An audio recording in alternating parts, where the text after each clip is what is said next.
बना जिसने गोविंद को पाया। एक बहुत प्यारा दृष्टांत याद आया। पूर्वी उत्तर प्रदेश में एक भोला नाम को कहार रहा करो, भोला नाम सत्य घटना। उस कहार का नाम था भोला।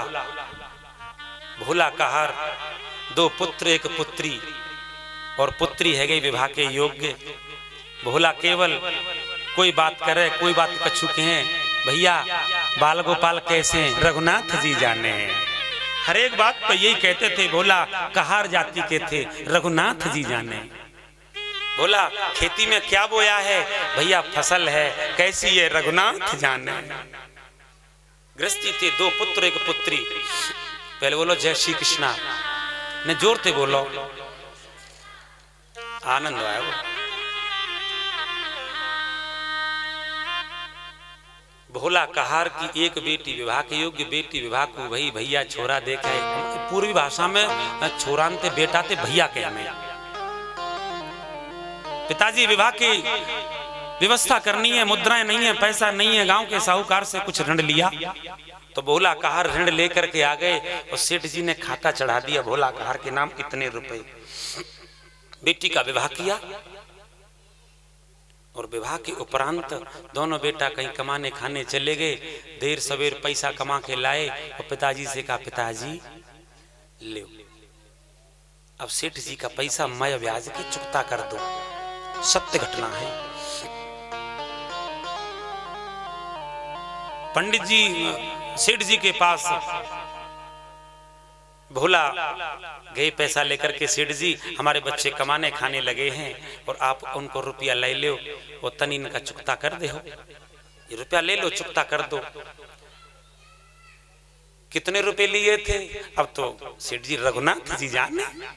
कब लिए थे? तो रघुनाथ जी जाने।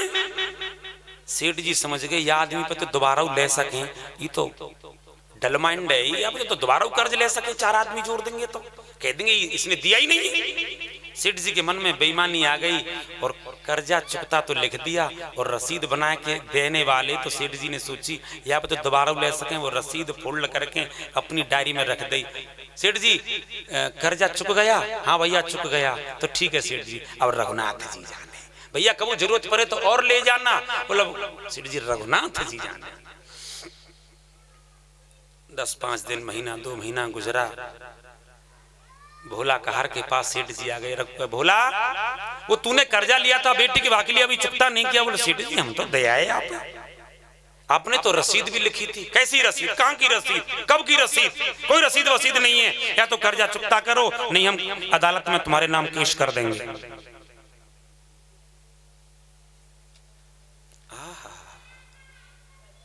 भोला कहार आंखों में आंसू ला करके रो गया। सेठ जी अब तो रघुनाथ जी जाने भाई, इसको तो केवल रघुनाथ जी जाने, केवल रघुनाथ जाने, और कोई नहीं जानता। बंधु और जज के यहाँ वाने सेठ जी ने एप्लीकेशन लगाया नहीं था, या जज के यहाँ वो खिलाफत लखी काई, रिपोर्ट करी काई। वो जज हतकाई वृंदावन में महात्मा बन के रहते थे। वो जज सुना रहे हैं अपनी सत्य घटना। वृंदावन में बिनते महात्मा थे कहे जज बाबा। उनकी एक आदत और थी, वो मंदिर में जाते नहीं थे, दरवाजे पर खड़े रहते थे। ऐसा महात्मा, ऐसा साधु किसी मंदिर में प्रवेश नहीं करता था। किसी ने पूछ लिया था बाबा तुम मंदिर में क्यों नहीं जाते?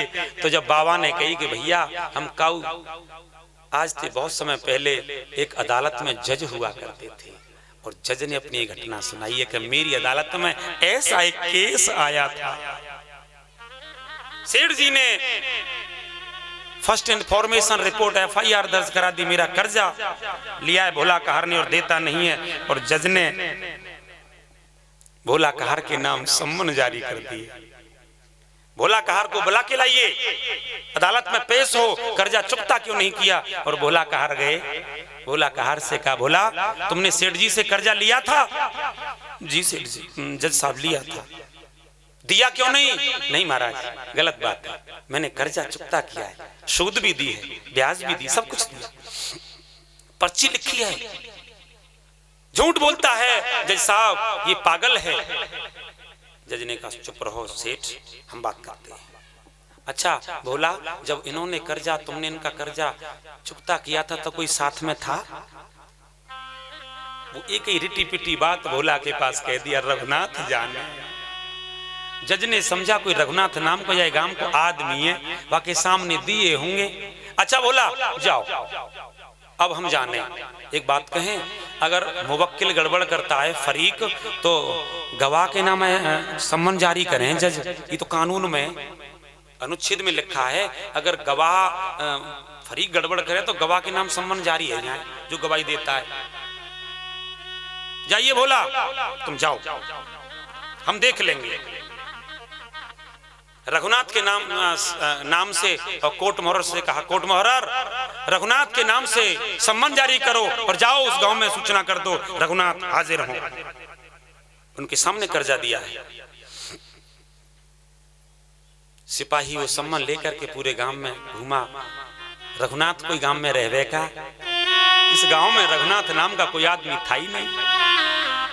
सुबह से शाम हो गई सिपाही को घूमते घूमते, लेकिन उन सम्मन को लेने वाला कोई नहीं हुआ बंधु। और शाम को थका मांदा वो सिपाही लौट रहा था गांव के बाहर एक मंदिरों, जहाँ पे मेरा भोला कहार शाम को रोजाना राम जी की पूजा करने जाता। मंदिर पे पड़े रहते थे, बेटी का विवाह हो गया था, बस रघुनाथ जी के मंदिर में पड़े रहते थे और रघुनाथ जी की पूजा करते थे। भोला कुछ विलंब हो गया भोला को, तो मंदिर के पुजारी बैठे मिल गए। कहा बाबा, ये रघुनाथ नाम का कोई आदमी है? यहाँ रघुनाथ कोई नहीं रहता, बताइए क्या है? अरे इस गांव के भोला नाम के कहार ने सेठ जी से कर्जा लिया था, चुकता नहीं किया है, और भोला ने रघुनाथ के नाम का सम्मन जारी करवा दिया है। कहा रघुनाथ जी साक्षी थे, गवाह थे। पुजारी समझ गया, अरे भोला रघुनाथ जी कोई गवाह लिखाया है, रघुनाथ जी को गवाह के रूप में लिखवा दिया। धन्य रे भोला ते काजी भाई, तूने तो रघुनाथ जी को अपना गवाह लिखवा दिया। अरे रघुनाथ जी कहीं गवाह देने जाते हैं क्या? वो गवाही देने जाएंगे क्या? तो ठीक है भाई भोला, तेरी भक्ति को नमन भैया। सुबह से सिपाही घूम रहा था। सिपाही ने कहा पुजारी जी, रघुनाथ जी आप जानो? पुजारी ने कहा जाने वाने तो जैसी हते, लाओ या कागज हम रघुनाथ जी तक जरूर पहुंचा देंगे।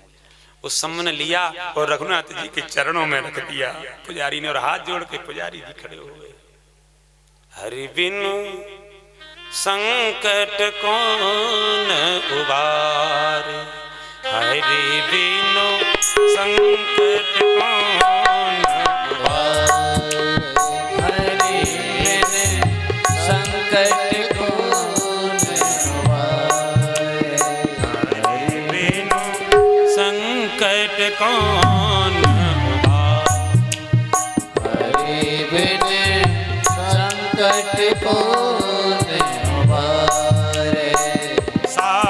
साधनहीन मलिन दीन वह, साधनहीन मलिन दीन वह, साधनहीन मलिन दीन वह, जावे किस के द्वारे, हरि बिनु संकट कौन उबारे, हरि बिनु संकट कौन उबारे, हरि बिनु संकट कौन उबारे।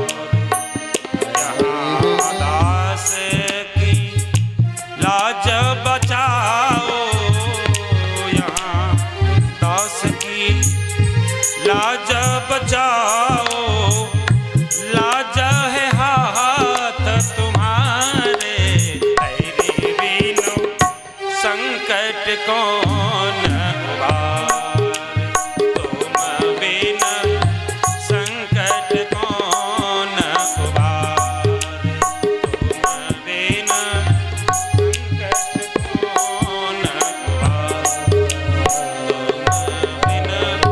संकट कौन उबारे।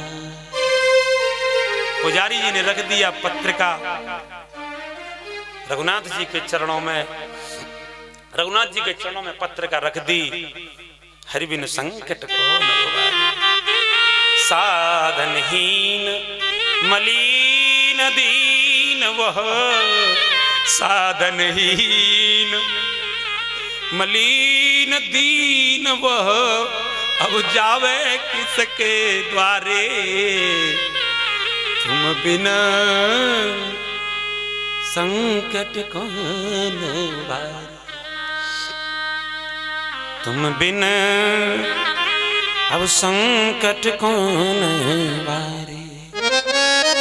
कोई साधन नहीं है प्रभु, उसका कोई सहारा नहीं है बिना तुम्हारे। हर बात पर तो तुम्हारा नाम लेता है भोला।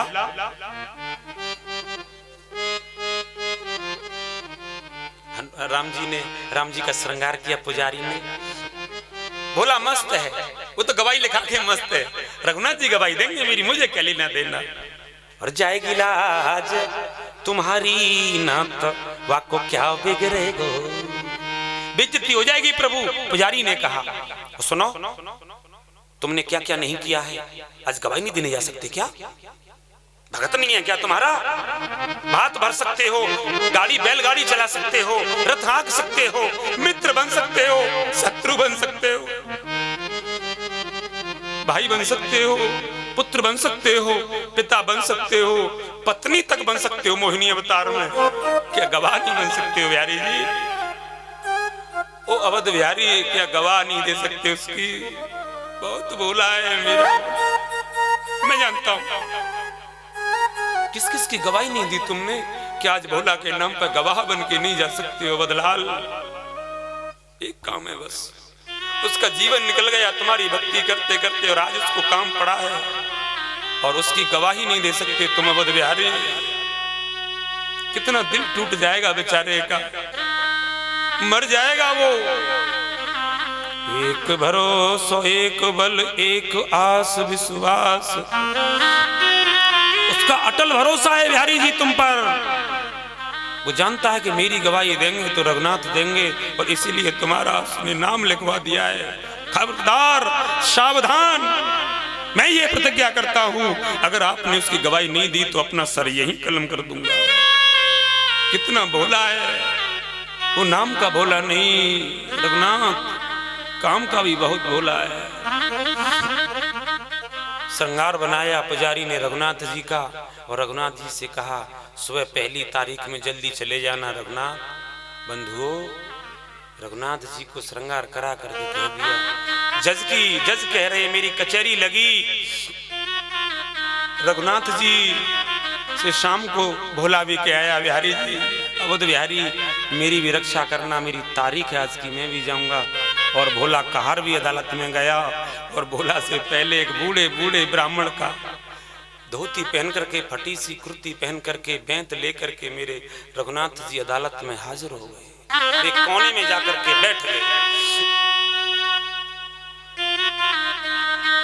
और सेठ ने कहा जज साहब मेरी फाइल लीजिए और मेरा निर्णय कीजिए। जज कुर्सी पर है। रघुनाथ हाजिर हो, रघुनाथ हाजिर हो, रघुनाथ हाजिर हो, ऐसे 3 नारे जो लगाए हैं। सिपाही ने आवाज दी, रघुनाथ हाजिर हो, रघुनाथ हाजिर हो, रघुनाथ हाजिर हो, ऐसे 3 नारे जो लगाए हैं। चाल अटपटी सी,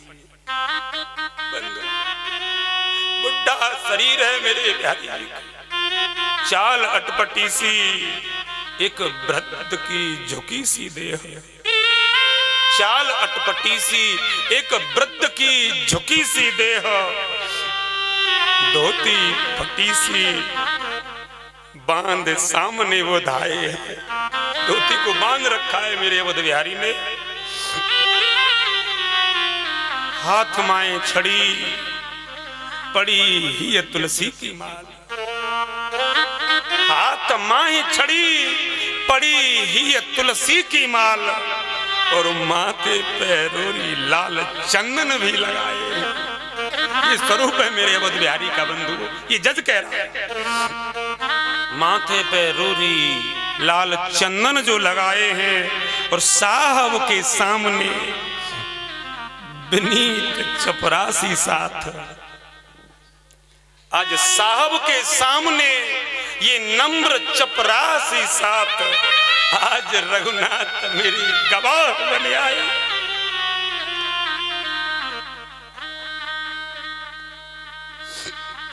साहब के सामने विनीत चपरासी साथ, आज रघुनाथ देखो गवाह बन आया। माथे पे चंदन लगा हुआ है, गले में तुलसी की माला चढ़ी है, फटी सी धोती है, कमर झुकी और सामने खड़े हो गए। बंधु शेष महेश सुख सारद नारद शेष गणेश के नहीं ध्यान में आते रहे। सुख सारद नारद शेष गणेश के नहीं ध्यान में आते रहे। सोही आज विनीत अदालत में केवटा के गवाह कहाते रहे। सुख धोखे दरस दिए को भयो, मुझे सुख मिला धोखे में मिला। सुख धोखे दरस दिए को भयो, दुख नाहे तजे जो जाते रहे। कुर्सी पे बना मेरे अवध बिहारी खड़े हैं, कुर्सी पे बना जज में बैठा रहा। कुर्सी पे बना मैं जज बैठा रहा, और जगदीश खड़े समझाते रहे। मैं कितना भागा हूं, मेरे अवध बिहारी खड़े हैं और मैं कुर्सी पर बैठा हूं। कुर्सी पे बना जज में बैठा रहा, और जगदीश खड़े समझाते रहे। भैया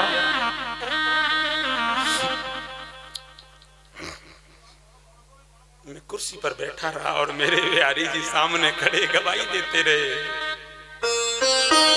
क्या आपके सामने इन्होंने कर्जा चुकाया? जी। आपका रघुनाथ है? जी। आप रघुनाथ नाम के व्यक्ति हो? जी। क्या केवट इस कहार ने आपसे सेठ जी से पैसा लिया था? जी। चुकाया? जी। आप गवाह थे? जी। कोई सबूत है? हाँ। सेठ जी की फाइल खोली जाए और फाइल में वो रसीद लिखी पड़ी है। अंतर्यामी प्रभु सब जग जाना, अंतर्यामी मेरे गोविंद सब जानते हैं। सिपाही भेजे गए, फाइल खोली गई, रसीद मिली।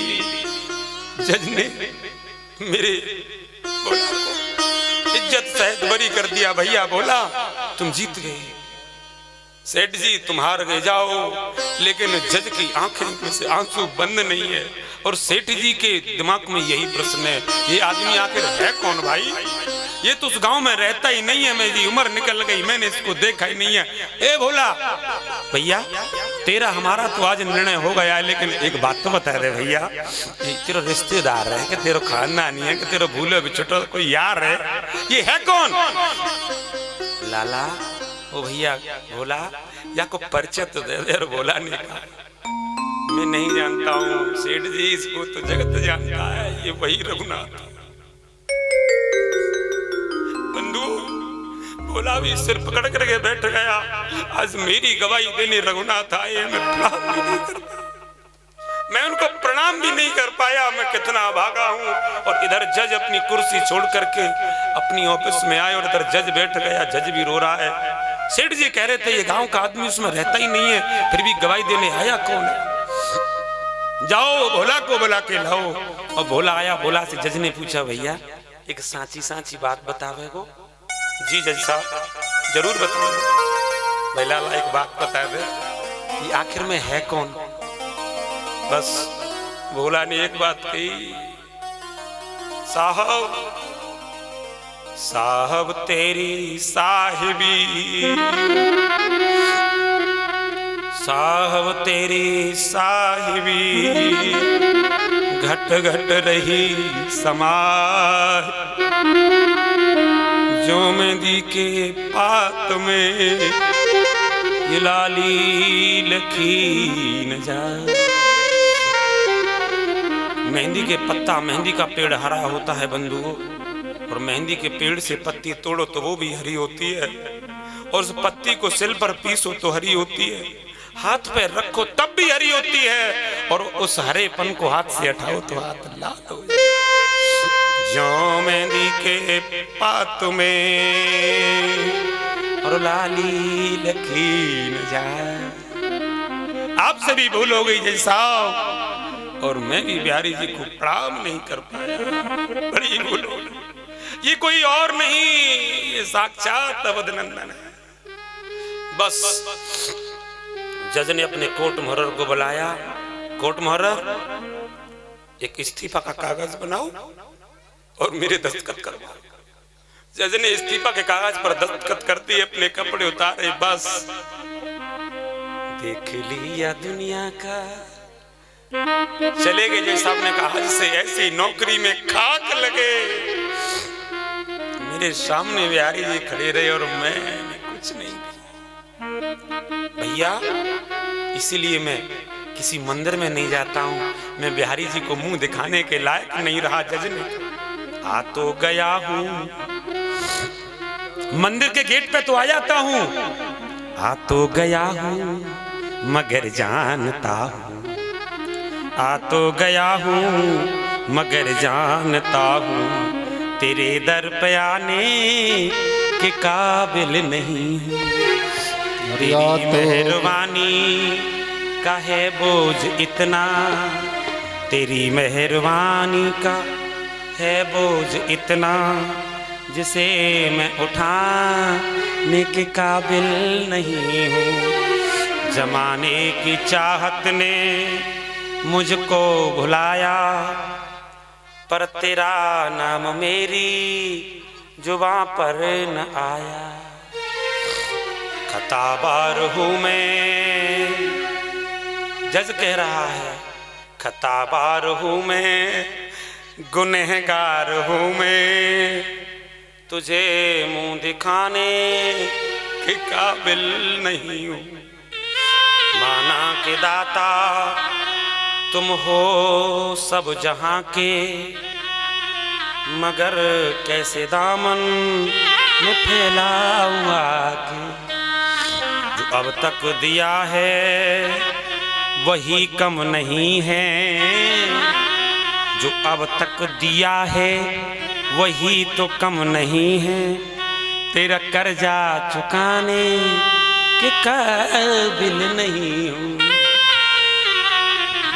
मैया ऐसे सरल बनना चाहिए, और कपिल भगवान